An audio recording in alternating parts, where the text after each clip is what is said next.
Donc je me présente, Georges. Je suis né en 1964, donc 52 ans et demi, issu, alors voilà, j'ai l'explication, issu d'une famille niçoise. Voilà, je suis de Nice, comme Robert Héris. C'est pour ça qu'il y avait un petit point. Des points communs. Voilà. Donc issu d'une famille niçoise modeste, la Provence, Nice, Grasse, sécurisation sociale, enfin tout ça, Pagnol, enfin c'est mes racines familiales, c'est la culture de ma famille.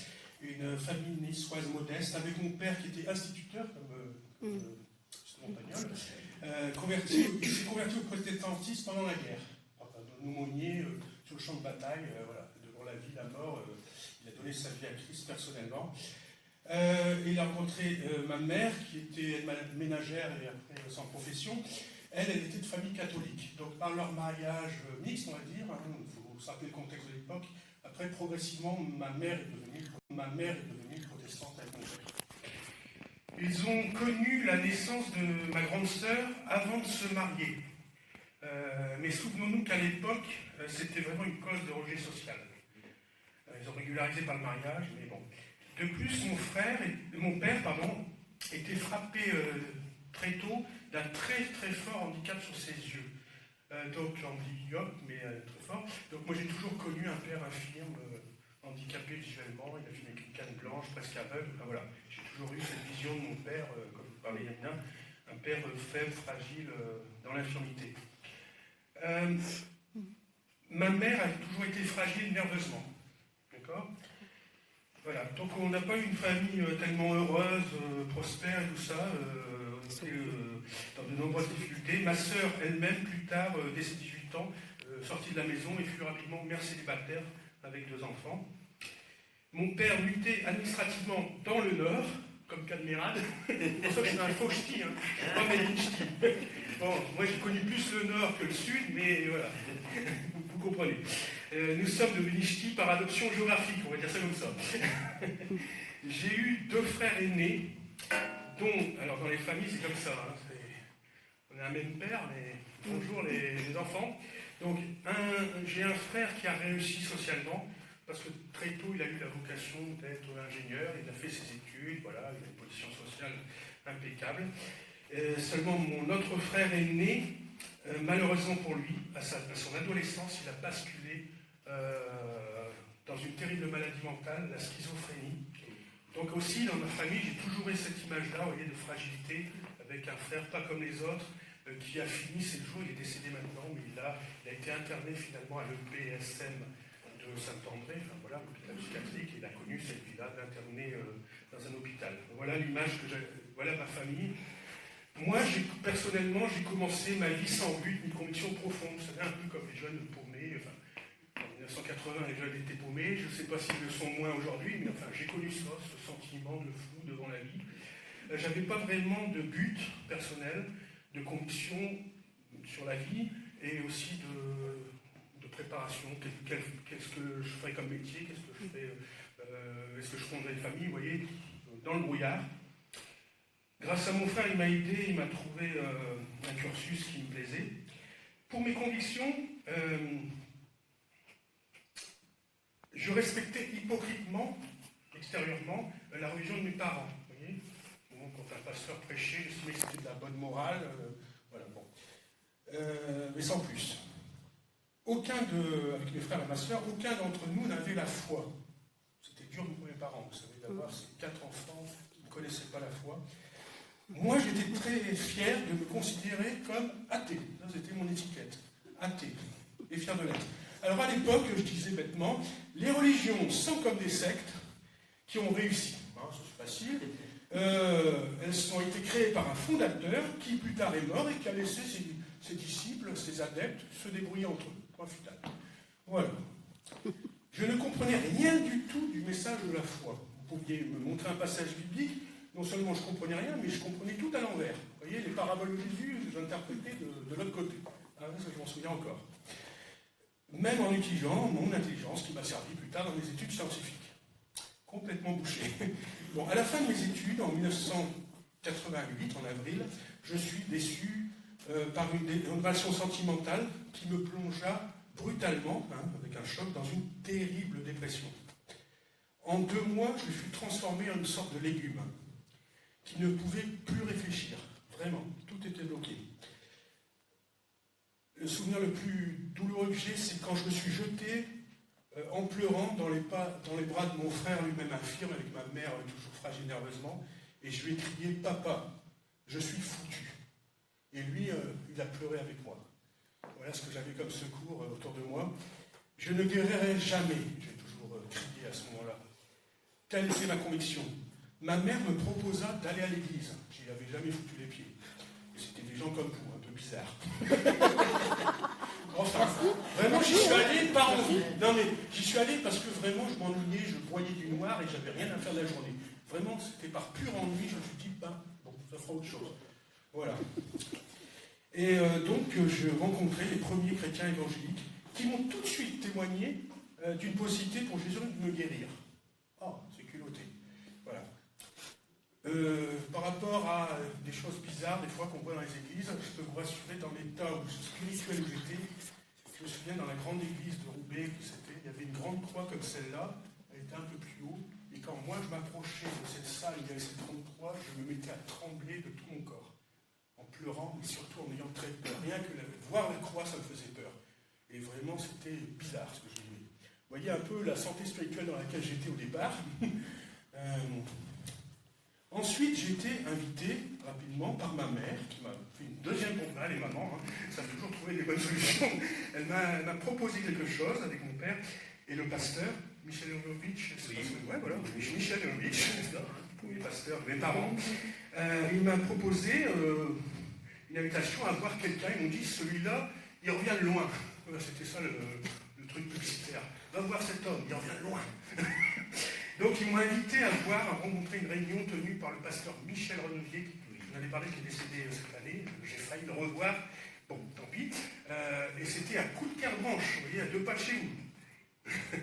Et là, je suis allé dans cette réunion-là, vraiment avec toute ma maladie, tout mon état détruit, et j'ai écouté cet homme, et là, vraiment, c'était un choc. Ce fut un grand choc de voir cet homme rescapé d'un drame où sa fille est décédée et lui-même très très gravement brûlé. Cet homme rayonnait puissamment de la joie et de la vie. C'est pas intellectuel, mais je le ressentais vraiment. À l'appel qu'il lança pour suivre Jésus, je me levai en pleurant, subissant un violent combat dans mes pensées. Alors qu'une petite voix, vraiment à l'intérieur de moi, me disait « Georges, si tu te convertis à Jésus, tout le monde se moquera de toi. Non seulement le pasteur, mais surtout tes parents, parce qu'ils t'ont toujours connu un croyant et tu t'es toujours moqué d'eux, et tu auras la monnaie de ta pièce, et ça ne marchera pas. » Voilà ce qui était dit à l'intérieur de moi au moment où je me levais pour Jésus.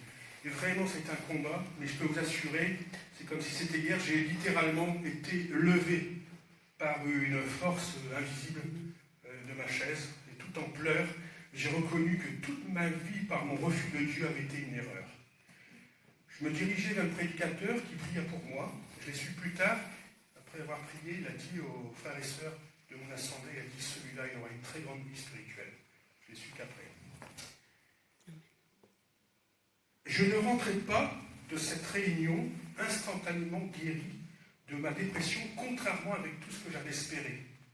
Parce qu'on m'avait dit que Jésus guérissait, que ce pasteur-là avait des dons charismatiques. Donc c'était un peu ça mon but personnel, ressortir de cette réunion complètement guéri.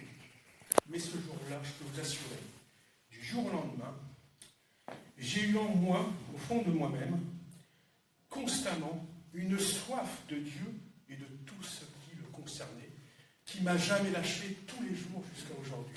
Amen. On va continuer. Amen. Depuis 1988. Mes symptômes médicaux, eux, ils s'aggravèrent nettement. Ça allait de pire en pire. De façon de plus en plus morbide.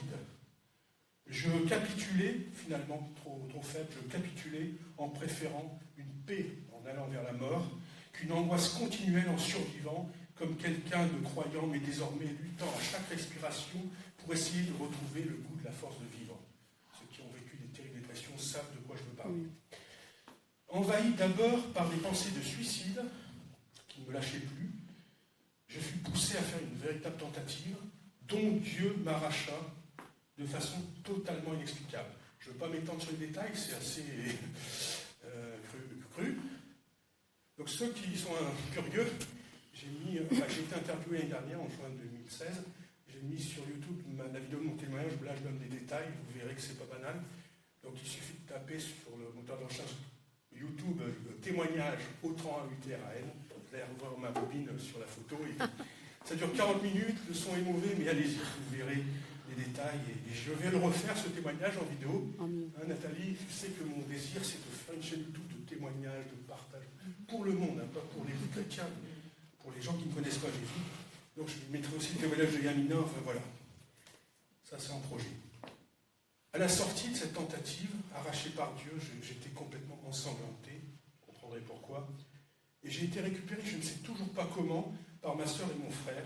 Je fus admis aux urgences psychiatriques de l'hôpital de Roubaix, puis accepté, donc j'avais 24 ans, dans un foyer chrétien de Roubaix, pour jeunes toxicomanes en difficulté. Je ne sais pas si vous connaissez le foyer Bethléem, avec Jean-Régis Soupin. Bon, voilà.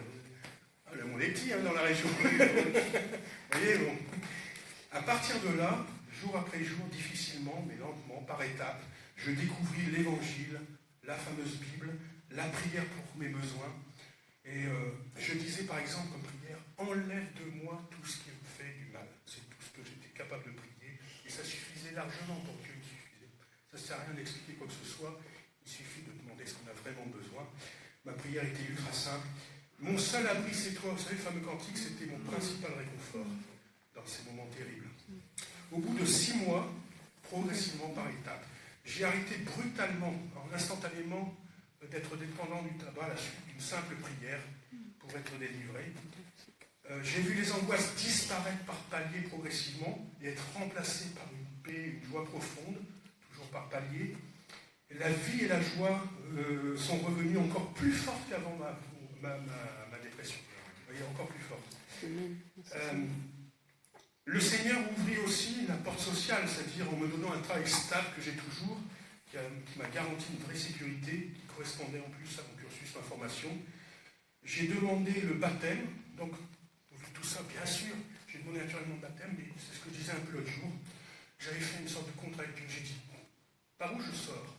Si le pasteur me plonge dans l'eau au moment du baptême, et que je sais qu'un quart d'heure, une demi-heure, même 3 heures avant, j'avais encore ces pensées de mort, moi je suis désolé, c'est pas pour faire plaisir aux chrétiens, je dirais non au pasteur. Je dirais, je ne peux pas me faire baptiser dans ces conditions-là. Donc j'avais dit au Seigneur, soit je me délivre complètement, soit je ne me fais pas baptiser.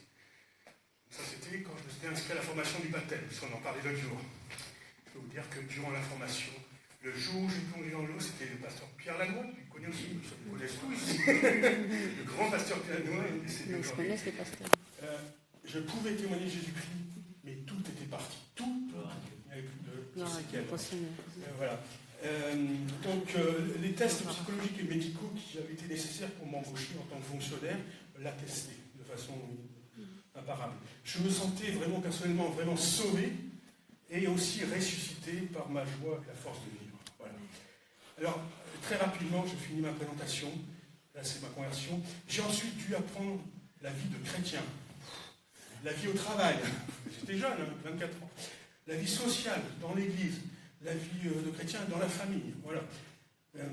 Avec Yamina, nous nous sommes mariés en 1995. Je suis devenu aussi une nouvelle expérience beau-père avec ses 3 filles, parce qu'elle avait eu un mariage pas forcé, mais enfin plutôt contraint, vous voyez ce que je veux dire.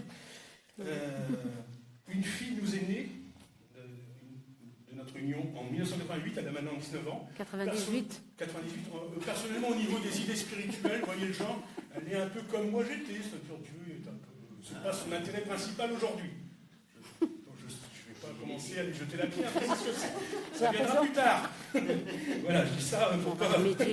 On va y remédier. J'étais rapidement de plus... avec Yamina, j'étais aussi à l'époque en cursus de formation biblique à Roubaix pour servir dans l'église. Mon but, c'était de servir dans l'église, personnel. Avec Yamina, au-delà de notre foi commune en Jésus-Christ, ce qui nous a toujours soudés, réunis et soutenus dans les combats, c'était la même passion de témoigner de Jésus à ceux qui ne le connaissent toujours pas. Voilà. Ça nous a toujours brûlé à l'intérieur de nous. Nous avons connu les joies et les déboires d'un chrétien dans l'église, au travail, dans la famille. Voilà le programme. C'est Dieu lui-même qui nous a toujours fait tenir bon dans sa fidélité, quelles que soient les épreuves vécues. soyez encore.